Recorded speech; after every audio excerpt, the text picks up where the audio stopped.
बाबा भीमराव अंबेडकर 14 अप्रैल को बाबा भीमराव अंबेडकर की जयंती मनाई जाती है। बताया जाता है कि संविधान को लिखने वाले, संविधान को लाने वाले मजलूमों के, गरीबों के, दलितों के अधिकारों को बराबर करने वाले में बाबा भीमराव अंबेडकर का सबसे पहला नाम आता है। संसद सत्र में जब बाबा भीमराव अंबेडकर का नाम आया, इसलिए आया क्योंकि चर्चा चल रही थी संविधान पर, और जब संविधान पर चर्चा चल रही थी तो देश के गृह मंत्री अमित शाह बोल रहे थे। बोलते बोलते अमित शाह ने कहा कि जितना नाम, विपक्ष को कहा कि जितना नाम आप बाबा भीमराव अंबेडकर का लेते हैं, अगर इतना नाम भगवान का ले लिया होता तो स्वर्ग मिल जाता। अभी एक फैशन हो गया है, अंबेडकर अंबेडकर अंबेडकर अंबेडकर अंबेडकर अंबेडकर। इतना नाम अगर भगवान का लेते हैं तो 7 जन्मों तक स्वर्ग मिल जाता। अब इसको लेकर विपक्ष आग बबूला हो गया, और विपक्ष आग बबूला होने के बाद में प्रतिक्रियाएं आनी शुरू हो गई। विपक्ष हो गया एकजुट। ममता बनर्जी, राहुल गांधी, सोनिया गांधी, प्रियंका गांधी, अखिलेश यादव, चंद्रशेखर रावण, ममता बनर्जी, इन तमाम चेहरों ने अपनी प्रतिक्रियाएं देनी शुरू कर दी। कहा कि बीजेपी बाबा भीमराव अंबेडकर के दिए हुए बलिदानों को खत्म करना चाहती है। जब लोगों से पूछा गया कि आखिर चल क्या रहा है, तो लोगों ने कहा कि बाबा भीमराव अंबेडकर का बलिदान अलग है और भगवान में आस्था अलग है। ममता बनर्जी ने कहा अमित शाह को कि अमित शाह ने जिस तरह का बयान दिया उस पर अपनी माफी मांगे, और माफी के साथ साथ बाबा भीमराव अंबेडकर के बलिदान को खत्म करने की कोशिश बिल्कुल ना करें। विपक्ष ने निशाना साधना शुरू किया। ममता बनर्जी के बाद में फिर और लोग भी मैदान में आ गए। चंद्रशेखर रावण, जो कि नगीना से सांसद हैं, उन्होंने कहा कि बीजेपी की यही सोच है कि वो दलितों को दबाना चाहती है, दलितों का अपमान चाहती है। जो दलितों के नेता रहे, जो दलितों के एक तरह से दलितों को उभारने वाले रहे, वो भगवान से कम भी नहीं है। बहुत बड़ा तबका बाबा भीमराव अंबेडकर को भगवान मानता है। चंद्रशेखर आजाद के बाद में और भी विपक्षी नेता मैदान में आए और अमित शाह की माफी की मांग कर डाली। अमित शाह इससे पहले कोई प्रतिक्रिया दे पाते, देश के प्रधानमंत्री नरेंद्र मोदी ने एक्स पर एक पोस्ट किया।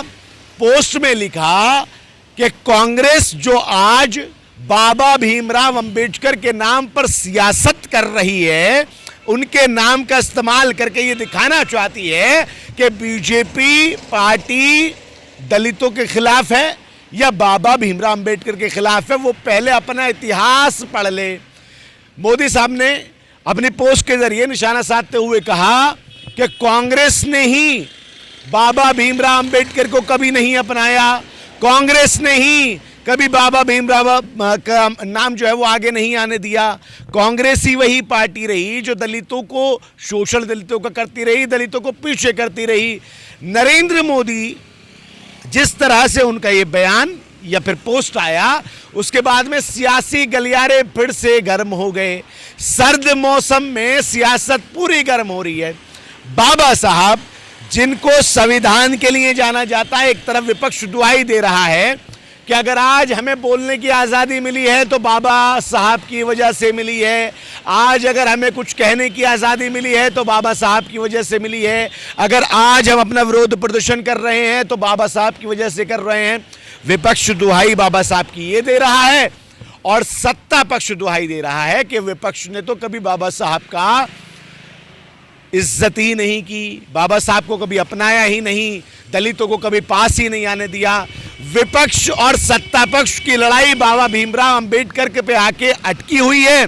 लगातार अब ये लड़ाई बढ़ती जा रही है। नए नए महारथी इस मैदान में कूदते जा रहे हैं। एक तरफ विपक्ष खड़ा है, विपक्ष में कुछ प्रमुख चेहरे जो आपको नजर आएंगे, उसमें ममता बनर्जी, चंद्रशेखर रावण आजाद, अखिलेश यादव, मल्लिकार्जुन खड़गे, और इसके अलावा भी कई सारे चेहरे आपको विपक्ष में खड़े हुए नजर आएंगे।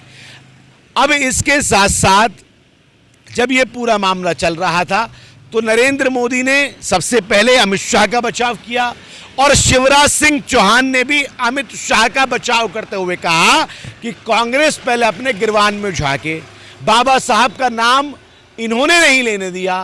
अमित शाह ने जो कहा वो तो कुछ ऐसा नहीं कहा कि गलत हो, लेकिन अगर सड़कों पर जाकर बात की जाए तो लोगों का कहना है कि बाबा साहब का बलिदान अलग है, भगवान की आस्था अलग है। जब कुछ लोगों से हमारी बातचीत हुई, उन्होंने कैमरे पे तो कुछ नहीं कहा, लेकिन उन्होंने ऑफ कैमरा कहा कि दोनों को मिलाना अलग है और बहुत बड़े तबके के लिए बाबा भीमराव अंबेडकर भगवान जैसी ही आस्था उनकी है, भगवान की तरह ही उनको देखते हैं।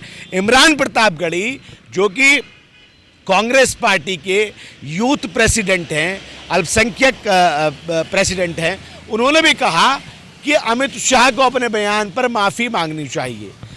पूरी इस चर्चा के दौरान विपक्ष अड़ा रहा अमित शाह की माफ़ी पर और सत्ता पक्ष कहता रहा कि आपने ही सबसे पहले दलितों का शोषण शुरू किया, बाबा साहब का नाम नहीं लिया। अभी तक ये चर्चा सियासी गलियारों में चल रही है, अभी तक दोनों एक दूसरे के सामने बाबा साहब के मुद्दे पर लड़ रहे हैं। सवाल ये उठता है कि कौन सही है और कौन गलत है। इसके सवाल का जवाब तो हम आपको नहीं दे पाएंगे, लेकिन बात ये समझ में आ रही है कि जब दोनों ही दड़े, या तो इंडिया गठबंधन कह लीजिए या एनडीए कह लीजिए, दोनों ही यानी कि अलग अलग, मैं बीजेपी और कांग्रेस नहीं कह रहा, मैं एनडीए और इंडिया कह रहा हूं, जब आमने सामने बाबा साहब को लेकर हैं तो निष्कर्ष फिर निकालेगा कौन सही है कौन गलत है, इस बात का तो अभी तक पता ही नहीं पड़ा। लेकिन बाबा साहब के मुद्दे पर लेकर सड़क से लेकर संसद तक सियासत गर्म है। फैसला आप कीजिए, कमेंट बॉक्स में बताइए हमें, क्या बाबा साहब पर दी गई टिप्पणी अमित शाह ने जो दी वो सही थी या फिर विपक्ष सही है? सही कौन है, कमेंट बॉक्स में आप हमें बताइएगा। ग्रेटर नोएडा से नाउ नोएडा के लिए अफी हिंदुस्तानी।